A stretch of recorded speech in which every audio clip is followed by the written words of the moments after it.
Seth Wright and I met in 2017 in LA. He was doing his MFA, I was finishing film school, and we moved in together after our third date, which remains one of the most spontaneous things I have ever done. While I eschew the love at first sight trope, it's hard for me to explain what happened with Seth any other way. We met at a party hosted by one of my classmates, Tate Alton, whose mother was a moderately famous actor and had a stunner of a beach house. Tate introduced us, and as I shook Seth's hand, I looked into his dark eyes, framed by the most incredible lashes I had ever seen, and my world flipped upside down. We drank too much sangria and sat on the beach in the dark, alternating between making out and testing each other on ridiculous feats of strength and endurance, like who could hold the longest handstand, me, and who could skip a rock the farthest into the ocean, Seth, though we really couldn't see well enough to be sure. Our second date was more traditional, with dinner at a restaurant and then a long beach walk where I held Seth's hand in one of mine and my sandals in the other. He was bright and refreshing, different from the other guys I'd met in LA, like a big squeeze of lemon juice in a glass of water.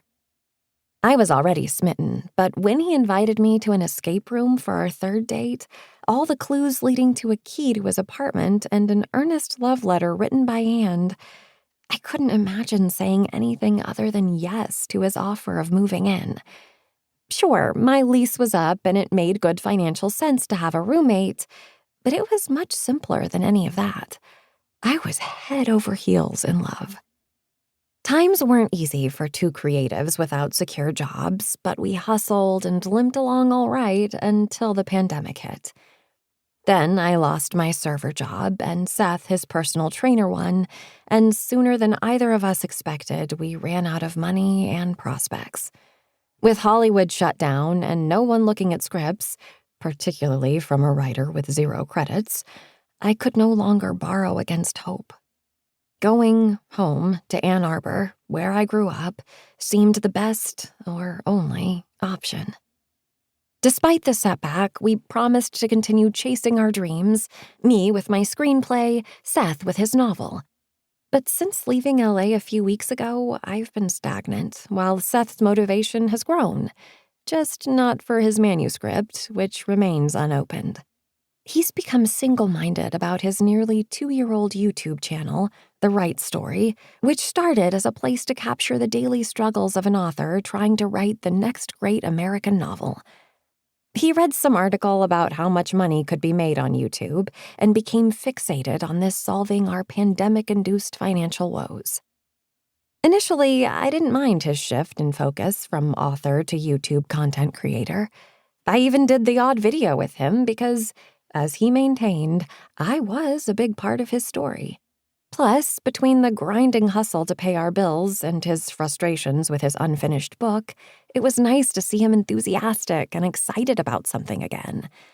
No one was in a good mood in those days, as the pandemic raged on and life felt like one struggle after another, but Seth was particularly dark-minded. I'd call it more of a deep apathy than a depression, but it scared the hell out of me. My carefree, creative, and ambitious boyfriend, who had golden retriever-level positivity, became sullen and disconnected, at least until The Right Story took hold of him. I personally didn't get the appeal, either for creators or their audiences, but figured it was merely a happy distraction for Seth, a hobby until he got his feet back under him. I was wrong. As his growing number of subscribers asked for more couple-themed content, and our videos together performed better than his alone, I was soon participating in near-daily videos. We did day-in-the-life shoots of our morning routine, curated, naturally, journaling and stretching, followed by a breakfast of matcha lattes and poached eggs, all before 9 a.m. and the start of the workday.